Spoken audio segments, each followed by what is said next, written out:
An oil rig doesn't drill for oil, it drills for a day rate. Out in the middle of the ocean sits a billion-dollar machine the size of a skyscraper, and it gets paid the same eye-watering sum every single day, whether it strikes a fortune in crude or hits nothing but empty rock.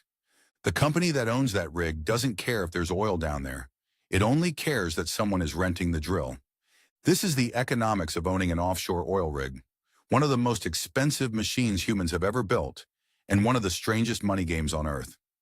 Here's the first thing to understand. A rig is not an oil well. It's a tool for digging one. A floating, self-contained city built to punch a hole through miles of ocean and rock. And make no mistake, this is one of the most extreme feats of engineering on the planet. A deep water rig floats on the surface while its drill reaches down through a mile or more of open ocean, then bores tens of thousands of feet further into solid rock, into pressures and temperatures that would crush and cook ordinary steel. It's the equivalent of drilling a hole the width of a coin through miles of earth, from a platform bobbing on the waves and hitting a target you cannot see. That is why these machines cost what a skyscraper costs. And the people who own these machines usually aren't the oil companies you'd expect. The rig is owned by a drilling contractor, a company like Transocean or Valaris, whose entire business is renting steel and expertise to whoever wants to drill. The oil major, Shell, BP, Chevron, mostly doesn't own the rig at all. It rents it by the day. Because decades ago, the oil companies decided they didn't want to be in the rig-owning business. Too expensive, too cyclical, too risky. So they hand that headache to a contractor and just pay to use the machine. There is one big exception. A handful of state-owned oil giants, the national champions of countries that live and breathe crude, do own their rigs outright, drilling their own ground with their own steel. When you own the oil, the seabed, and the rig all at once, the day rate game disappears and the profit stays home. But for almost everyone else in the world, the rule holds. You don't own the rig, you rent it. And these machines come in a few flavors. In shallow water, a jack-up rig plants its legs right on the seabed. In the deep ocean, giant semi-submersibles and drill ships float above the well, held in place by satellite-guided thrusters over water a mile or two deep. The deeper and harder the target, the more advanced the rig, and the higher the price to rent it. And that rental price is staggering. In today's tight market, a top-tier deep-water drill ship rents for around $500,000 a day. The newest rigs are pushing past $600,000. That's the day rate. And here's the part that breaks people's brains. The contractor collects that day rate no matter what happens below. Strike a billion-barrel field? 500 grand a day. Drill a bone-dry hole worth nothing? Still 500 grand a day. The drilling contractor isn't betting on oil.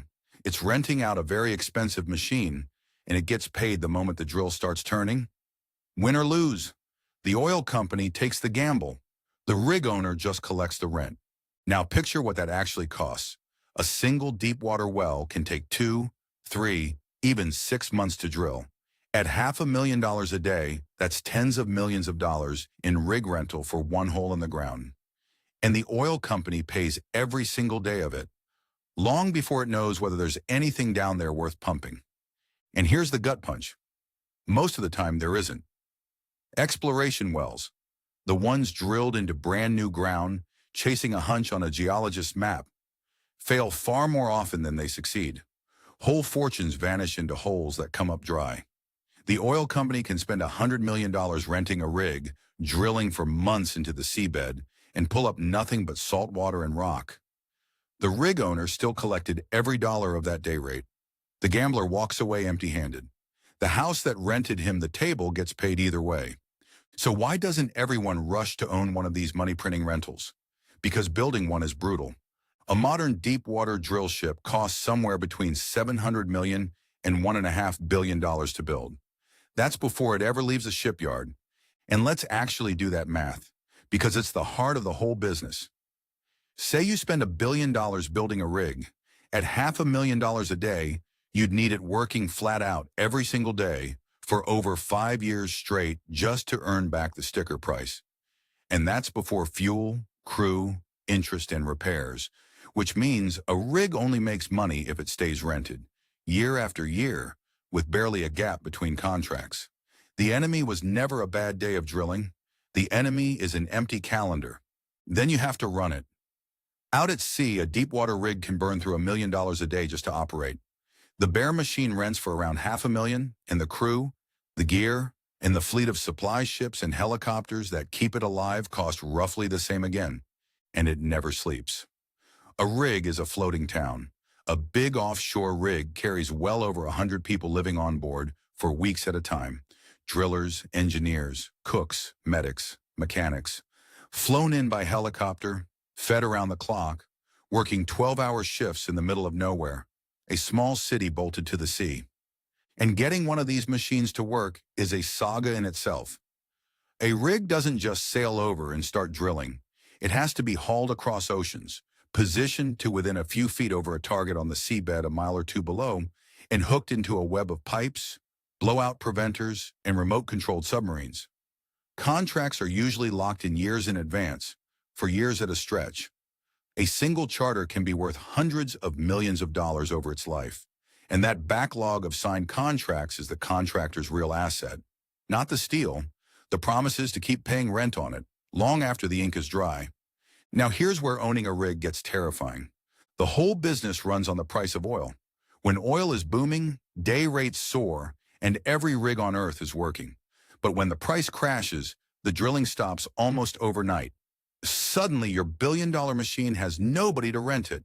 And an idle rig doesn't just earn nothing, it bleeds money. Owners are forced to stack them, mothballing rigs in quiet bays, still paying millions in upkeep while they wait for the market to turn. That's the curse of owning a rig. It is one of the most violently cyclical businesses on the planet. In the good years, you print money. In the bad years, you are sitting on $1 billion of rusting steel that nobody wants. And if you think the rig owners are somehow immune, think again. When oil prices collapsed in the last great downturn, day rates cratered and rigs sat idle by the dozen. One after another, the giants of offshore drilling, the very companies that own these machines, filed for bankruptcy. Transocean, Valaris, Noble, Diamond, Pacific Drilling. Names that had ruled the seas for decades, all buckling under the debt of their own billion-dollar fleets. The lesson is brutal. Even owning the rig doesn't save you. The machine can drill flawlessly, and the owner can still go broke. And the bill doesn't even end when the oil runs out. When a well is finished, someone has to plug it, seal it, and often haul the entire structure away. A process called decommissioning that can cost tens of millions of dollars per platform and drag on for years. It's a cleanup obligation that follows these projects around like a debt that never quite disappears. And then there is the nightmare that hangs over every single rig on Earth. In 2010, a deepwater rig called the Deepwater Horizon, with 126 people on board, suffered a blowout, exploded, and sank in the Gulf of Mexico. 11 people died. Millions of barrels of oil poured into the ocean. By the time the lawsuits, the cleanup, the fines, and the settlements were finally done, the total cost to BP was around $62 billion. $62 billion from a single well. That is the shadow over this entire industry. When it works, it is the most lucrative machine on Earth. When it fails, it can bankrupt giants and scar an ocean. And that single catastrophe reshaped the whole business. Overnight, insurance premiums jumped, safety rules multiplied, and every rig on the planet had to carry more equipment, more inspections, more backup systems built to slam a well shut in seconds.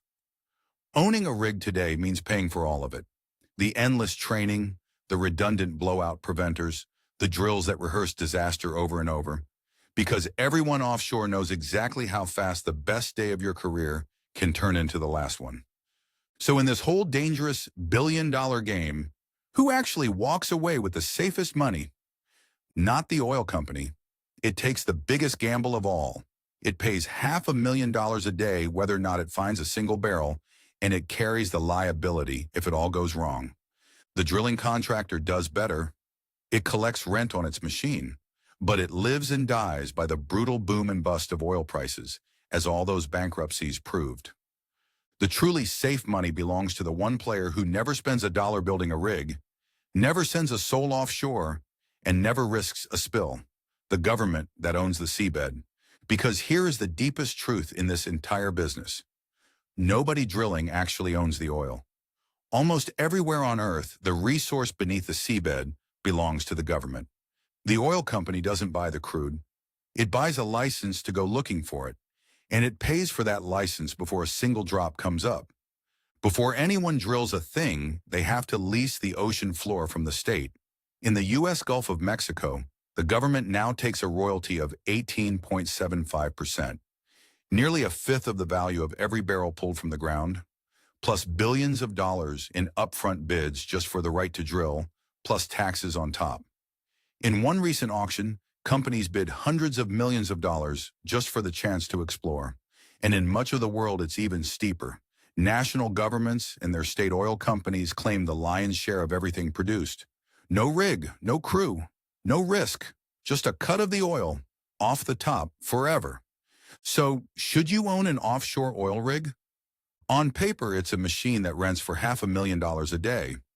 In reality, it's a billion-dollar bet on the oil cycle, crewed by a small town, shadowed by decommissioning bills, and the ever-present risk of catastrophe. A business that can mint fortunes one year and cold stack your entire fleet the next. Worth owning? 4 out of 10.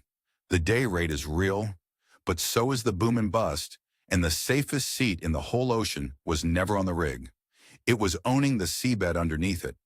The drill turns, the contractor collects the rent, the oil company pays for crude, and the state, the one player that never got its boots wet, takes a cut of every single drop. I'm Mogul Math. Pick a business. We'll do the math.